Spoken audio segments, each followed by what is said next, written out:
thank you all for coming out to share time and space with us. And to echo everything that Javed has said, yes, he and I have such a close relationship and have discussed in and out process that's led to what exists in the gallery now, along with sort of all of the emotional residue of creating the work, the manifestation of the work existing and having people engage it afterwards, which has been its own journey for me. So where to begin feels funny because there's so much that we do discuss, but for me, I think an easy natural starting point is just to address kind of the largest, most obvious feature, and that's the scale of the work, because it is the largest painting that I have made thus far. And it was a decision to include that singular piece that came after I'd already beginning building a separate show.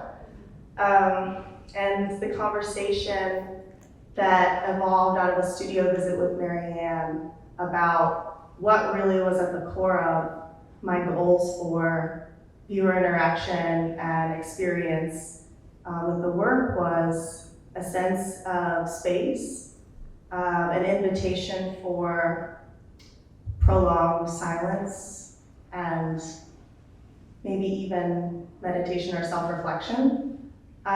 So from the beginning, before I even knew what the collection originally of paintings would be, I knew that I wanted there to be a seated space in the gallery. So the bench was kind of the first choice before the work was clear. And she kind of said to me, you know, if you're really interested in getting people to focus, direct their attention in a really specific way and do this whole thing of giving them nothing else to look at.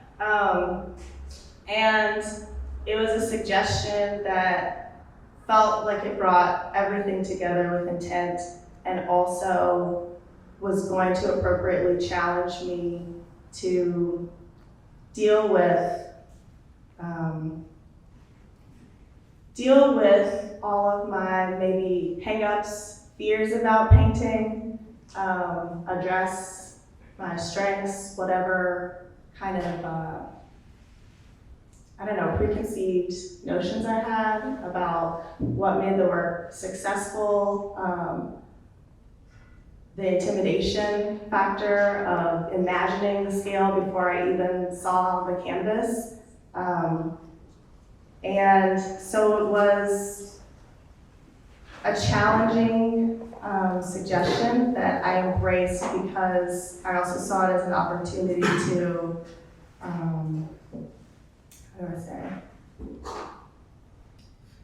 potentially translate myself differently. Yeah, and I mean, I remember when you told, it was Arda and I, we were in your apartment, and you told us, and it was kind of like, I had to take a moment. And you were like, yeah, I'm gonna do one painting. Initially, that was the conversation, and it's gonna be a 35-foot painting. And it was exciting, you know? It was, because I think it's everything that you just said, and it was a moment to really sit with the depth of your work and sit with the different elements of your work that I don't think it's about scale necessarily. We talked about that, you know, I think that there's this assumption that because it's a larger scale, that you're doing something different. But I think it's about orienting the viewer in a particular kind of way and asking the viewer to shape the work in particular kinds of ways, and also to allow them to feel and insert and understand their own feelings in relationship to the work in different kinds of ways. And I think that that conversation around quiet and that experience of quiet, it holds you, you know, like it. And I'm really interested in the feelings, the emotions, beyond the scale of the work, but leading up to this exhibition, you've been thinking about it for a long time, some of the feelings and emotions that have been animating your approach to the show. Yes, and I think for at least around the past year, In my painting practice, I've been starting with clear priming over just exposed canvas material. And so in this piece, it's a cotton and linen blend. That is the fabric.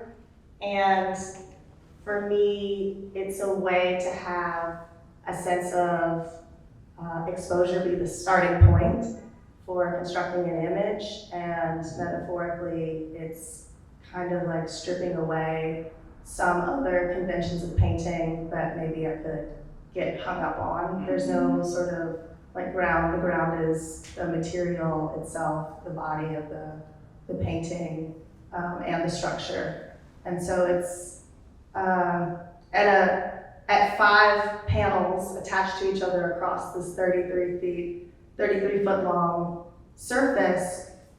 Suddenly, again, before I saw the piece put together and started painting on it, I had this idea of building up pressure in my mind, of suddenly the scale changing, or requiring that I change an approach. And once I stood in front of the panel for the first time, I immediately kind of recognized that, no, this was a moment to maybe even further emphasize the softness of the work that's present at all of these other sizes. And the choice to include a lot of paint almost as like building up a background or a body of color that is mimicking the color of the actual canvas material is a way to sort of maybe have the painting feel like it's kind of emerging out of the surface, softly and slowly and gently. And to be comfortable with a gentle language at a large scale and accepting that it doesn't have to scream or be entirely filled up in a certain way with a type of density in order to make an impression. And we talk often about how there is a pressure, not just within painting, but I think within our personal lives and navigating our careers, that we expect, or that maybe there's a sense that in order to hold people's attention, since everything around us in the world is like scrollable, clickable, blurb, short-term, digestible, easily, quickly, that a little bit of like flashiness maybe helps, or a little bit of loudness in a particular sound, tone helps. And I really embarked on creating that piece and the rest of the work in the show, wanting to push myself to resist all of those inclinations. And I think that subtlety was the idea I just kept returning to. Yeah, and I think, for me, one of the most moving aspects of the piece is the ways that you negotiate space. And not just in Cottage, but in your work in general, the ways that you understand space. Moving beyond this notion of negative space equaling empty space, thinking about what does allowing that space to be integral to the work, how does that engage viewers differently? Because for me, what it pushes me to do is to sit also with myself, engaging the work, And so I think that there's a way in which, exactly what you said, like, we are constantly negotiating this overstimulation and holding that space. It's for you, it's for the aesthetic qualities of the work, but also it's a moment for me to think about what are my own projections of the work, And something that you are you always make it a point in our conversations to say that there's no clear, definitive understanding of your work, right? There's no clear, definitive read. There's no, this is what I'm exploring. These are the limits of the work, Because it's also what each painting, what you're writing, what the gestures mean for you also impacts each viewer differently, right? And so I'm really interested in how you there was a big moment where you were working on the painting for like 5 days, and then I came that Friday, and you had access to the studio for 2 more days, and you asked me, or you talked to me about negotiating this anxiety of whether or not it's finished, and whether or not you need to do more, whatever more means. And you did, you resisted that pressure to add, and you held, I think there's something about, if anything, there's something about the scale of the work, as I will say, that pushed you to really trust yourself in a beautiful way, and I saw you trust yourself, and you went back to the studio on Saturday, you went back on Sunday, you did not add anything else, and I think that was really you recognizing that this is what I'm supposed to do, And I think I remember when we were talking about, before the canvases were assembled, you saw it.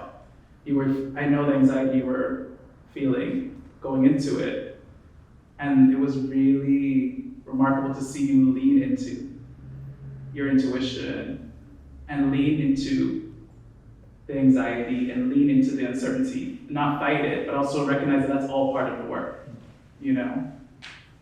Yes, and I think I simply do that in my practice because I'm trying to rehearse doing it for myself in the real world. Right, exactly.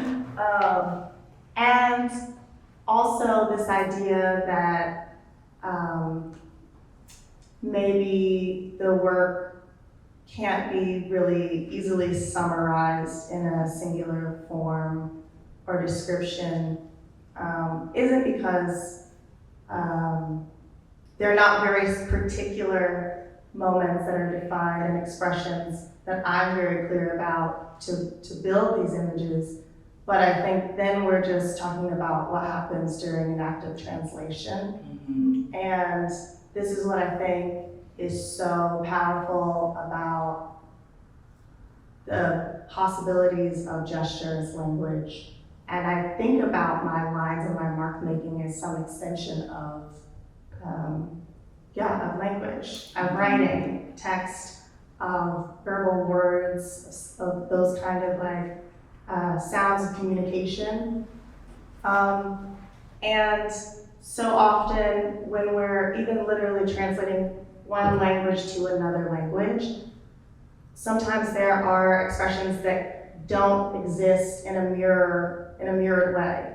And so you end up needing to use words and descriptions or an embodiment around the form that you're trying to make concrete for someone else to understand. And it's kind of like, this is what the act of moving through gesture, to share experience, to share thought, to share feeling is like, I'm getting at something really specific without having the direct translative tool. So then I'm kind of describing everything around it emotively to pull something out, ideally, that feels really particular.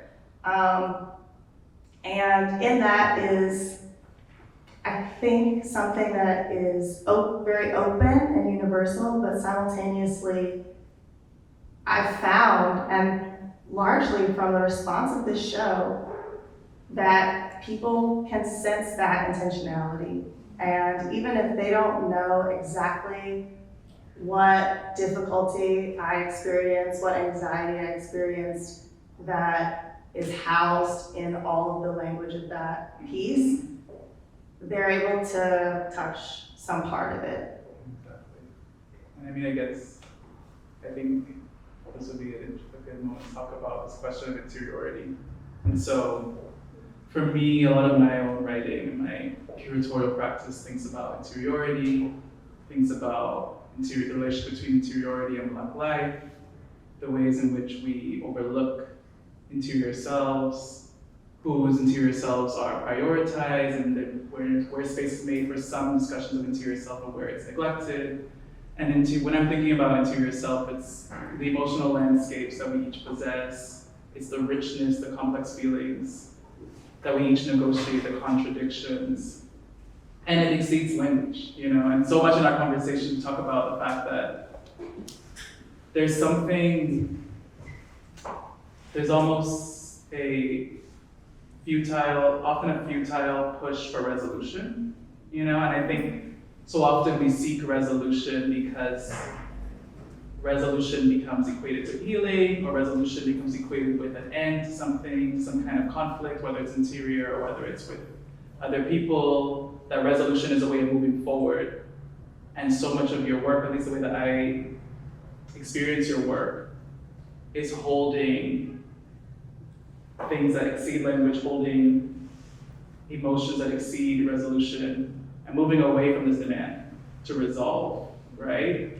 And so I've asked you in your practice if each painting is, how you feel about it as not an opportunity to resolve, whether it could be an opportunity to explore emotions, to explore feelings, to explore things that you're negotiating in your life and also in your interior self. But that doesn't mean that by creating the work, you're resolving that, right? You're holding those complexities. Right. And also, to add some additional context to just my general process, typically the way that I work is I'm starting with a specific phrase or a sentence that has come from an actual real world conversation I've had with something I've said or it's been spoken to me increasingly through the past couple of years. Also, we need a soundtrack. Also, increasingly, the texts have been pulled directly from my journal writings as well. So I'm starting with like the specific thought that is I'm trying to embody, right, through the making of the piece and simultaneously pull out, process, understand my own internal reactions to what's being referenced. And I think I got sidetracked a little bit. Remind me. This is we're having a conversation. There's no getting sidetracked. Wherever you take us to where we're supposed to go. I felt like maybe it was good to give that context in case it wasn't just. Yeah.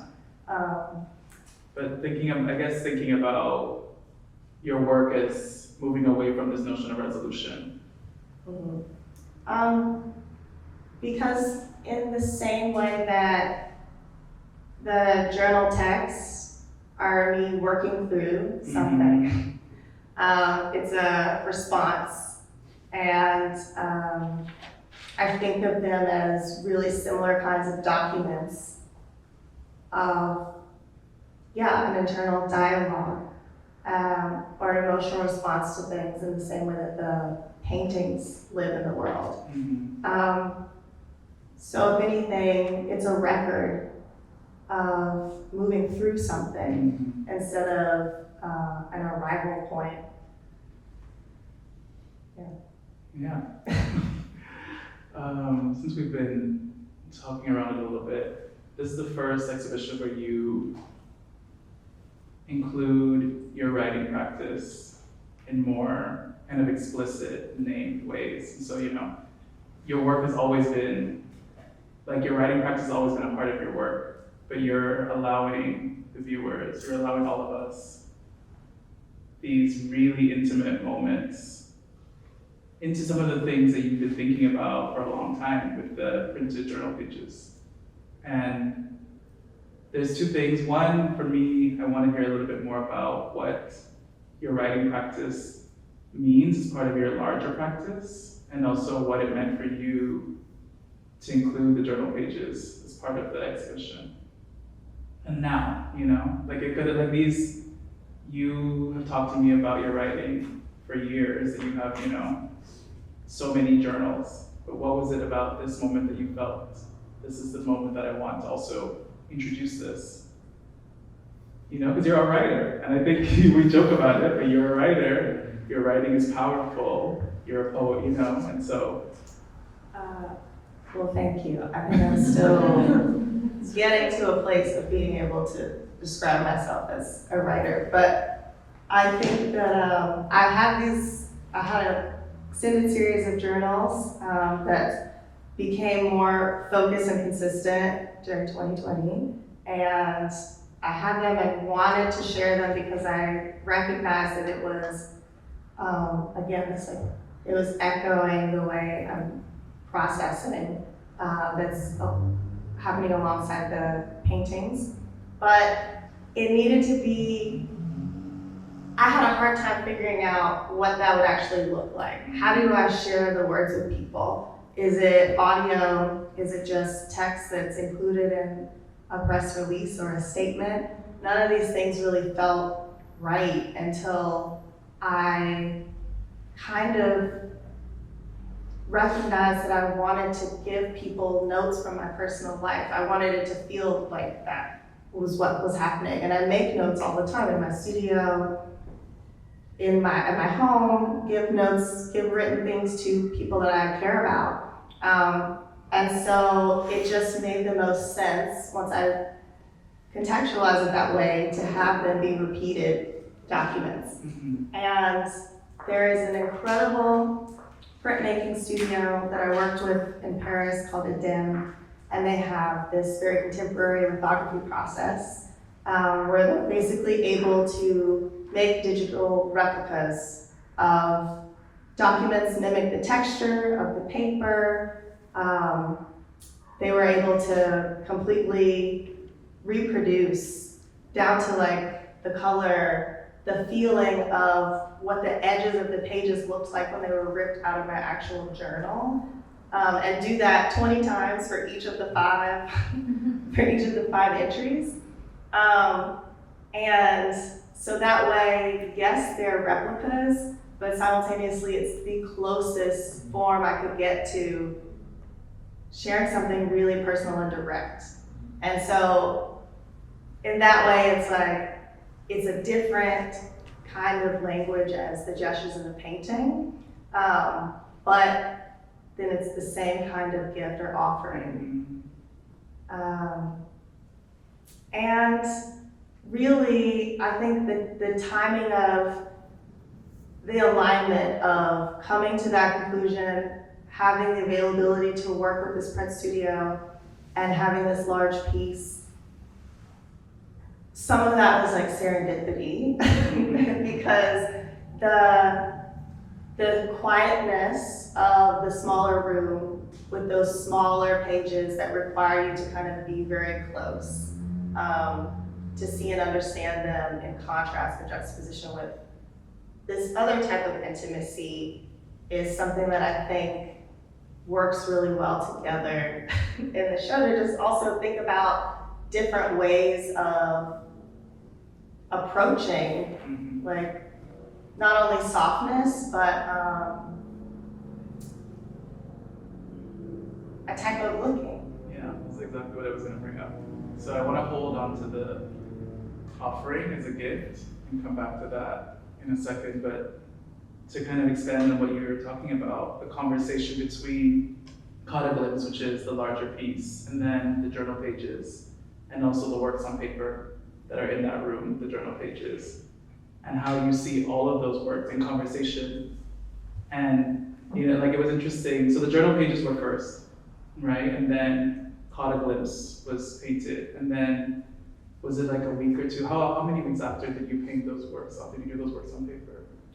The works on paper started when the painting was almost finished. So kind of with the piece. Yeah. And I think that's why the palette is mimicking the palette that's close to the canvas color and everything that emerged out of that beige, and that they are probably, again, some of the more quiet works on paper that I've done thus far, because I maybe had a newfound confidence in the ability for that type of palette and that type of gesture to still be really impactful, like coming off the feeling of making the larger work and recognizing that it was still saying a lot. And to pair those gestural pieces in the diptychs with the other line drawings, for me, that room holds kind of three examples of language and translation. So there's the text that you can read and understand in a particular way, and kind of envision, you can kind of envision a narrative, like that's more, I don't know, like real and maybe tangible because they're descriptive in English Yeah, language. it's something that people can hold on to in a particular kind of way. Yes, and then there is the fluidity of the color and the lines that are constructing this more kind of emotive translation that's mirroring the larger painting. And to me, the diptychs also, those line drawings are kind of an imprint, a different type of imprint of the same image. So they're pairs, but they're, kind of like saying the same thing differently. Yeah, and I mean, I'm so happy that you said that you felt more confident to do that, because I saw those works on paper after seeing Cauda Glimpse and after reading the journal pages. And I had written most of the essay already when you showed me those works on paper. And I remember we had a conversation about if you should include them as diptychs. And I was so excited by you, particularly the line drawings, because it was drawing on a particular kind of confidence that you were exploring in Cauda Glimpse, and also asked me to approach your work differently. Like, you pushed me to then return to each of the works that I had previously seen and read them not in a different way, but read them in another way and hold multiple readings. And it was also a moment for me to really think about complexities in your work that maybe I had overlooked, or maybe I had become too comfortable with. Back to the question of space. Really think about relationships to the materiality of painting, the questions around color, and also what it means to sit with your work and to sit with the quietness, to be held by the more minimalist marks that you're making. Which is also, for me, when I first saw Cauda Glimpse, I was immediately drawn to, if you're facing it, like if you're standing this way facing it, the right section. Because it's everything you said when we first started the conversation.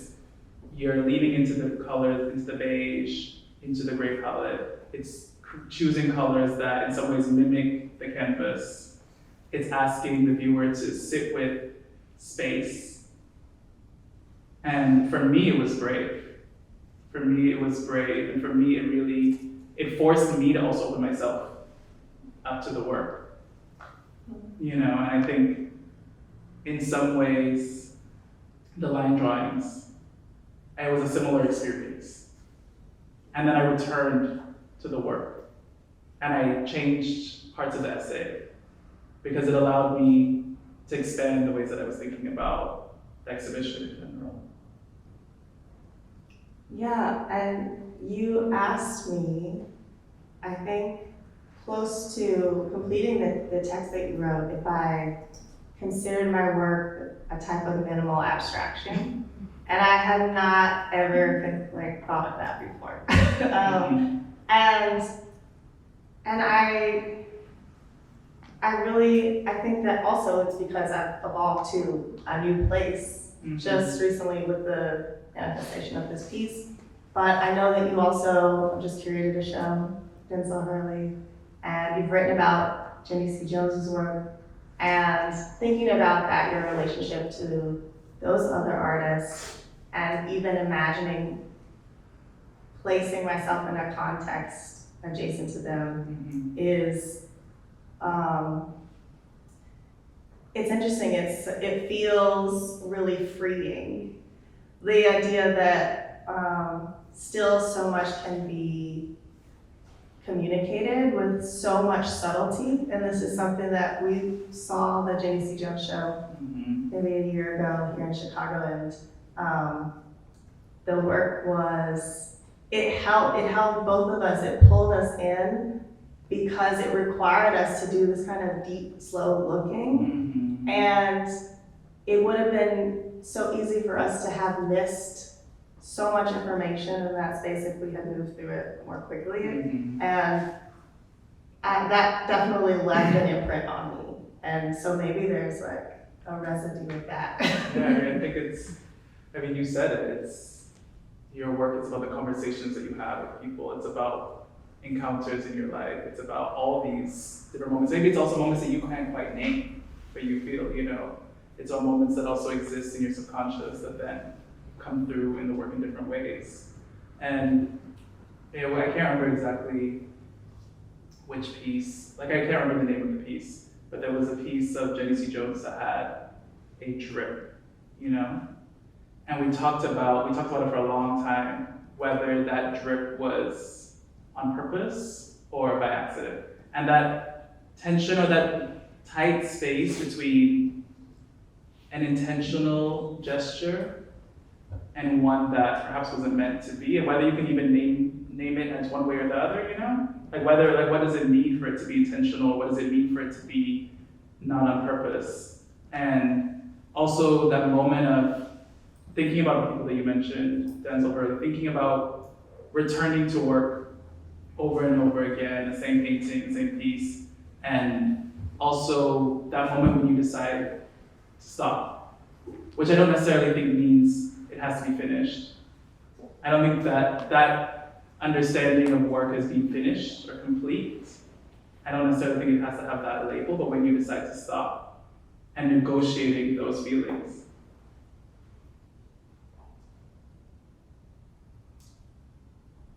Yeah, I think that at least I can speak to Potted Lips. I revisited it for days, questioning if it was okay to end where I knew I had said everything I had already needed to say in the work. And it's so, it's tricky because that's a very difficult thing to articulate. In the same way that I could attribute specific visual decisions to particular pieces of narrative, it feels like it's like more effective to kind of describe this abstract thing around that's not so concrete. I don't know if that's a really interesting answer to that question. I don't know if there's a question. I don't know if there's an answer. I think that's part of it. It exceeds articulation.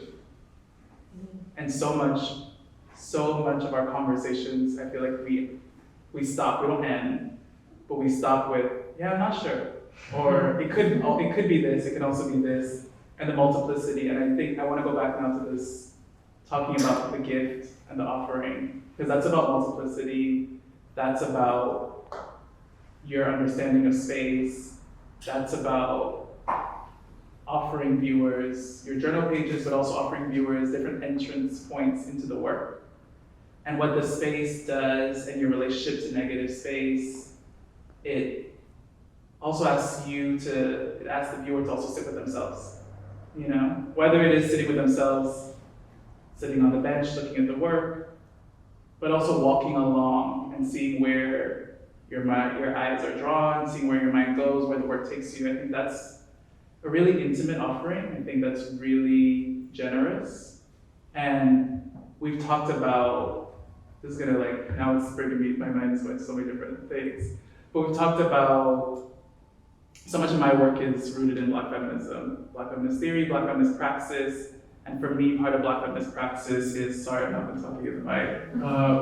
Black feminist praxis is thinking about this generosity, thinking about multiplicity, thinking about recognizing that people show up in different ways, and what it means to hold space for all the ways that different people show up, what it means to listen, what it means to meet people where they're at, what it means to recognize and hold space for difference, and I think it's also about, we don't have to necessarily agree, but we can also find a place to speak and to negotiate perhaps the things that we disagree. And that doesn't have to equal creating harm. And for me, we talked about, initially there's one line in the essay that considers your work and your gestures and your generosity within a Black feminist praxis. And initially that wasn't in the essay. We had gone back and forth about whether to include that because of the anxieties that are so often projected onto artists, onto Black artists, particularly when you bring up some kind of marker or some kind of I don't want to say gesture, some kind of pointing towards identity. And so initially it wasn't in there, even though the whole essay is thinking around Black feminist praxis. It begins with a quote from Toni Cade Bambara, which I'll read in a second. And then you told me to put it in. You asked me to put that piece back in. Because it's also, for us, it was part of reckoning with the fact that it's not your job to negotiate the ways that people may project onto your work or the kinds of overdeterminations that people may make for you as a Black woman who's also engaging in abstract painting. That's a burden those anxieties are not always yours to hold. And so I would like to hear you talk a little bit more about that. Yeah, the ways in which we become defined by others in the world, how to navigate that. As an artist who, part of the job is categorization happening throughout your career. And I think an acceptance that, yes, so much of it is out of my control, and that also fitting into categories doesn't have to be limiting, doesn't have to be exclusive, doesn't have to be something that I don't want to spend all of my time acting in response to or like rejection of that. And that is a trap that I think people can easily fall into.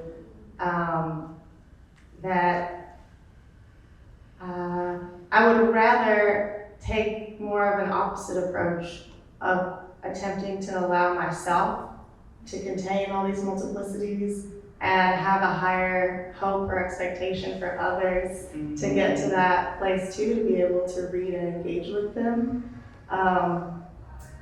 externally and internally. And that can also still be a scary place to reside, because you can't know and you can't control exactly what's going to be written, exactly how things are going to be framed. But I think that maybe with continued openness and engagement with all of these different readings, that I can and others can get to a place where we're able to accept contradictions, potential contradictions, without feeling like there's a need for them to negate each other. Exactly. And also like that, I'm glad that you used the word trap, because it is a trap. And I think this kind of oppositional positioning of figurative or more representational work by Black artists and abstract work as opposing is a trap. This kind of move that favors one over the other or identifies one, which also just like is ridiculous. It's ridiculous to kind of create these two boxes and say, oh, this either this or it's this. Like that baseline is ridiculous. And also, it is a trap. And also, it then becomes this moment where artists are responding to markets, they're responding to cursory readings of their work that are not deeply engaging the nuance that each person is exploring. And also, it creates this false hierarchy of complexity, of what is considered more complex, what is considered, Yeah. And it is a trap, and I think,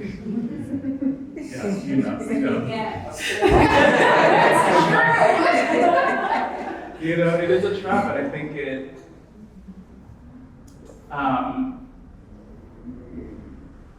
it's also the ways in which identity politics and conversational identity have been boiled down and reduced to these really kind of buzzword moments, which I think can be a bit scary to see where that's going, which is a whole other conversation. But also for me, your work doesn't have to explicitly reference something that other people can read and connect to, whether it's racial identity, gender identity, whatever. However you negotiate the world, those are the identities that you're moving through the world with, and that's going to inform the work. Whether people can read that explicitly or not, that's besides the point, And I think that gets into the kind of complexities of identity that we're often scared to hold because it cannot easily be boxed, it can't easily be defined. Yeah. I remember being younger and learning about Alma Thomas and reading different statements from interviews or with her, and there would be one where someone posed a question about, how does your role as like a Black mother play into the choices in your work? And her response was something along the lines of, why can't you ask me about material or pain? Like, why does it have to be always focused on this part of my identity? And then another conversation, someone's asking her about like sort of the reversal, right? Like, well, how do you, as an artist, get to this place of like color choice? And are you in dialogue with these other, like white male painters? And her response is, everything that I've experienced as a Black woman, like influences these choices. It's not also all just about like this context. So she would have these maybe seemingly to a certain person like contradictory answers, but to me it's very clear that she's like, I can't always answer these questions exactly the same way because there are so many parts of myself present. Every time I make any decision, I don't want to be minimized. And yeah, I think about that all the time. And as in you're right. I mean, the piece the journal page that I'm drawn to the most is thinking about this idea that one painting can't be everything. It doesn't have to be. And that's also a reflection of the ways in which the multitudes that we each hold, and that's constantly shifting. And what would it mean for us to allow each other what would it mean to recognize the multitudes that we each possess and also allow each other to shift and change and grow and return to former selves and build upon all of that? What would it mean to, I think about this demand for transparency, that we need to know someone, and if you can't know them and know every single aspect of them, then there's kind of like a suspicion, But and then the opposite of that is, what does it mean to allow space for opacity, to allow space for, I don't know every aspect of you, because also I can't, because also we're always shifting and changing, and also I don't need to know every aspect of you in order to see you, and in order to be in a relationship with you, and in order to grow with you. And I think when you bring up Alma Thomas, she's talking about that. I think when I look at that, when I read that journal page, I'm thinking about that.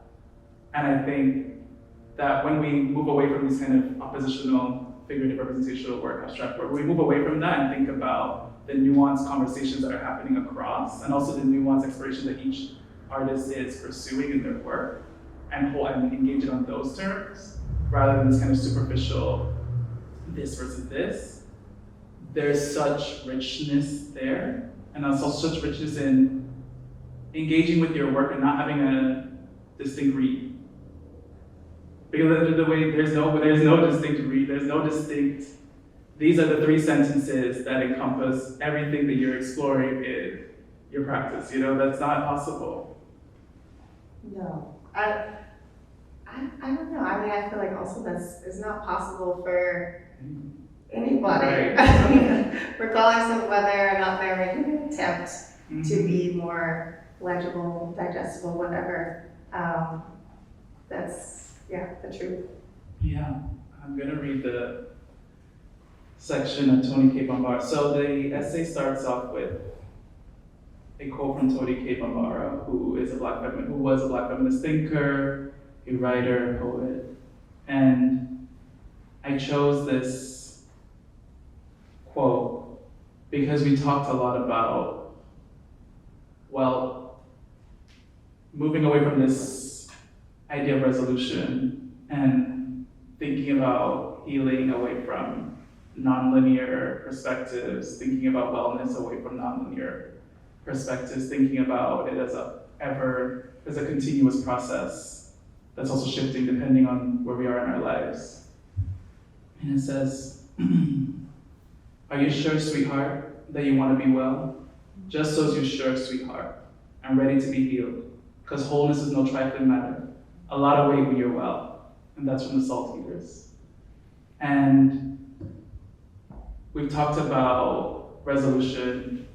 In our conversations, you talked about pleasure, your practice being animated by thinking about the erotic, thinking about Audre Lorde's seminal writing on the erotic, thinking about pleasure not only in your making of the work, but also in the different entrance points that viewers have with your work. And I would love to hear a little bit more about that.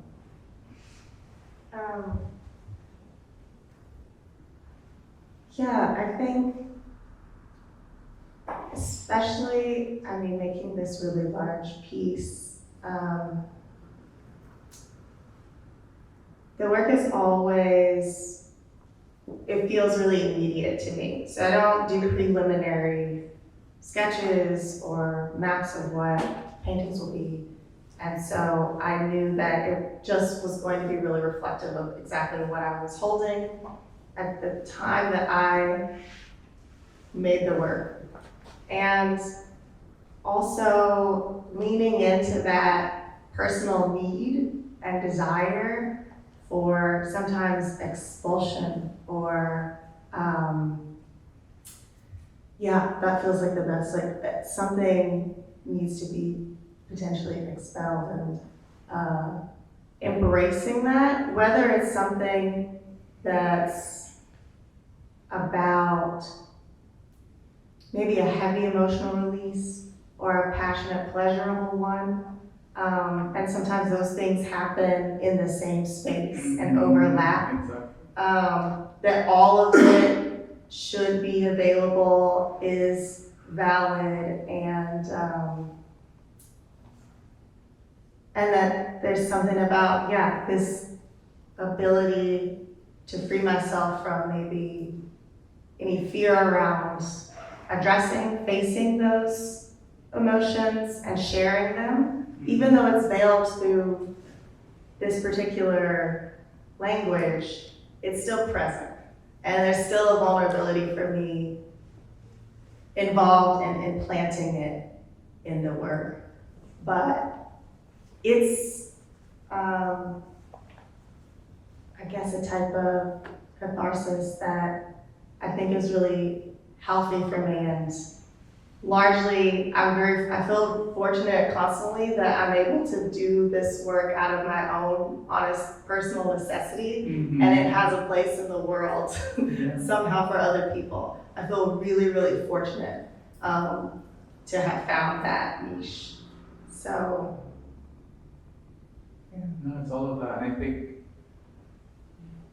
in our conversations and also seeing your practice move, expand, shift with time, I thought about, I think about, like, in my own work, I also think about this idea of catharsis, and sometimes questioning whether or not what catharsis actually means.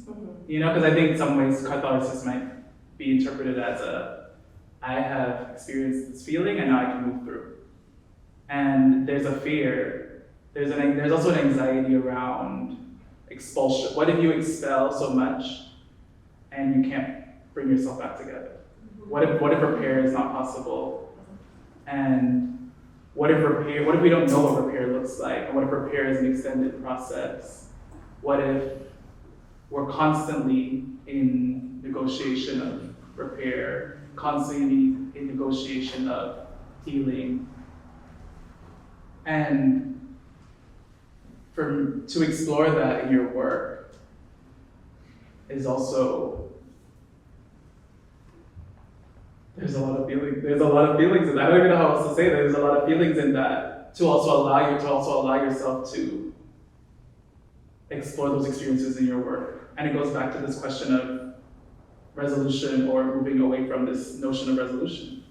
Because also that's, I think, so much of what the quote gets at is wellness is, there's no one way to talk about wellness. There's no one way to talk about being well. Wellness is journeys that we each embark on, move through. And also sometimes in the world that we live in and the world that we each experience differently based on the ways that we have to negotiate the world. Sometimes wellness is not a possibility, or at least not a possibility in the ways that it's projected to us, or in the ways that it's offered to us, societally. And what does it mean to think about wellness for the individual, for yourself? What does it mean to move away from, this is what you should be doing to be well, these are the steps to take, this is a 10-step program, towards what does wellness look like on an individual level? And what is the relationship between wellness and uncertainty?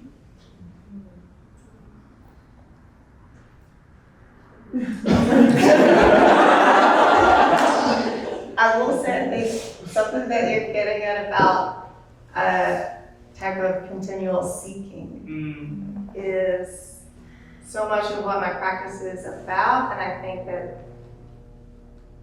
that we're all, like you said, searching, and just that concept being really present and people entering into the space and the work and feeling that, I think because it can resonate with so many people in many different ways, but the vulnerability that we all share and hold differently to be kind of seeking for,